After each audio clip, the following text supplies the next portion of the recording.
I'm Tom Maloney with Lakeshore Public Radio 89.1 FM. It's Friday, July 24th, 2020. Stay tuned for the latest on Stay tuned for local school districts' plans for reopening this fall. Attorney General Curtis Hill is facing more legal battles, and the boys of summer are back. Then we'll have your hot weekend forecast. Governor Eric Holcomb today signed Executive Order 2037 to require face coverings beginning Monday to slow the spread of the coronavirus. Quote, Hoosiers have worked hard to get where we are today with businesses open and people back at work. We want to keep it that way. We don't want to have to dial things back, Governor Holcomb said. State and local health departments will be responsible for enforcing compliance through education about the importance of wearing face coverings. The executive order does not include criminal penalties. The executive order also outlines the requirements for face mask wearing in schools. The executive order is in effect until at least August 26th. Local governments may impose more restrictive guidelines. The Times reports the school town of Munster has its re-entry plan together for the upcoming academic year, and parents reportedly approve. The plan is fluid and may change as needed. Families of Munster school students will have the option to choose in-person classes or remote learning and will have the freedom to change their minds even after making a choice. The school board voted 5-0 in favor of the re-entry plan at a special meeting on Wednesday. Superintendent Jeffrey Hendricks says his staff presented the re-entry plan, which he says follows recommendations from county and state health officials. The school corporation is spending more than $2 million to address the coronavirus. The money is being used to clean up and disinfect classrooms, buses, and other school facilities, support 5 new teachers, 15 aides, an extra school nurse, 6 extra custodians, and 17 full-time substitute teachers. The school town of Munster is also providing each student with technology, including an iPad for kindergarten and first graders, Chromebooks for 2nd through 5th graders, and laptops for 6th through 12th graders. Valparaiso Community School administrators will make a decision on the reopening of school on July 31st.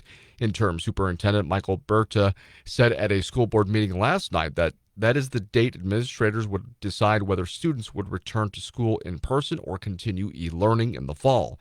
He said administrators will consider positive coronavirus testing trends in Porter County, Center Township, and among the birth to 19-year-old age group in making their decision. The Times reports that Valparaiso High School announced temporary suspensions of summer boys basketball and football conditioning programs this week after administrators were made aware of confirmed positive COVID-19 cases among individuals with ties to the district.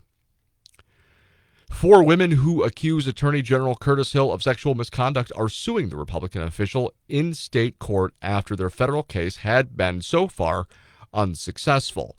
The Indiana Supreme Court temporarily suspended Hill's law license in May after it found he criminally battered the women. State Representative Mara Candelier Reardon from Northwest Indiana, Gabrielle Brock, Nikki Del Silvia, and Samantha Lozano. But a federal judge back in March said the allegations of sexual harassment, discrimination, and retaliation did not violate any federal or U.S. constitutional law.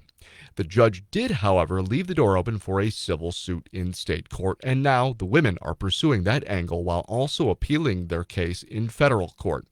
Hill recently lost his re-election bid in a narrow vote by Republican convention delegates for the GOP nomination for Attorney General.